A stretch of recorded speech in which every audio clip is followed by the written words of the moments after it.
Hi, my Polygon primitives. It's your 3D girl AB, and this is part 1 on how to prepare a 3D model for animation.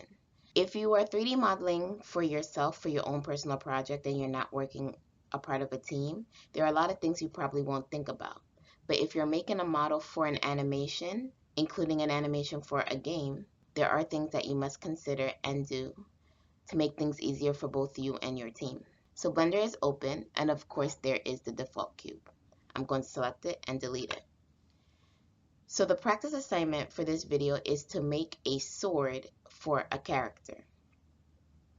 Whenever you are a part of a pipeline and you are given an assignment, you will usually be given a reference image to work from.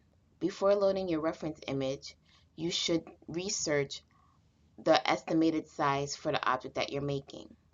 The reason for this is that you want to start off with the scale that the object would be in real life so that when the object is referenced or used in a scene, the scale matches the scale of the other objects or character. Now, of course, you can just model it and scale it later, but it's usually best that you start off with that size so that you don't have to think about scaling it later. So to make sure that you're using the right units, usually 3D modelers work with centimeters. You can go to Scene Properties, go to Units, go to length, right now it is in meters, and change it to centimeters. As stated earlier, the assignment is to make a sword. Now before making this video, I already researched the size of a regular sword, and a sword is usually between 85 to 110 centimeters. So we can work with basically just around 100 centimeters. So I'm going to press 7. So before loading my reference image, I'm going to press Shift A, and I'm going to bring in a cube. I'm going to bring in a cube to show the length of each square that you see here on the grid. Now, if you notice, each square has squares inside it as well. Now, the cube is 2 of these larger squares here.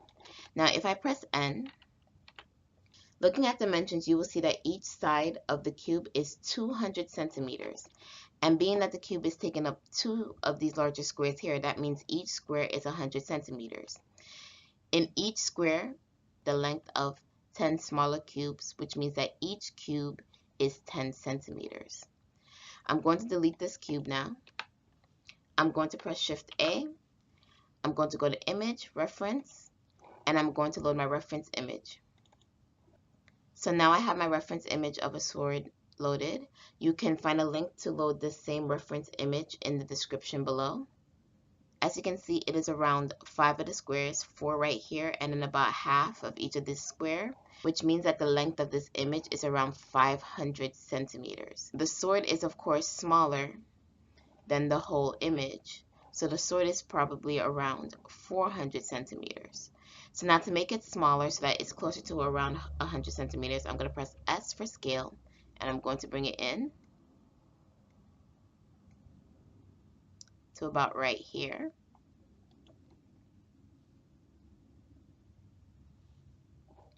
I'm looking at the sword, and I wanted to start from halfway of this larger square here to halfway of this larger square here. So I'm going to press S again, and I'm going to bring it down just a little bit more.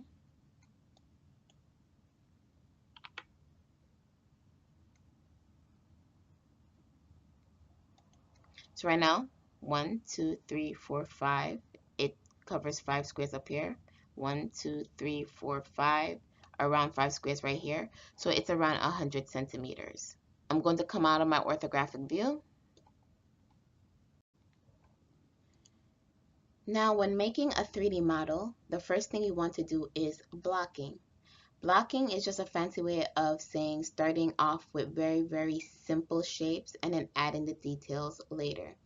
The reason why you want to focus on the overall shape and worry about details later is that it helps you to have a clean topology, and it's easier to fix mistakes with less topology before you add more topology when adding details. So now with my reference image selected, I'm going to press G for grab, and then I'm going to press Z, and I'm going to bring it down just a little bit. That's because when I model, I want there to be space between the model and the reference image. So now I made sure that my units are in centimeters, and I loaded my reference image to prepare to make my 3D model. In the next video, I'm going to go over how to start a 3D model for animation.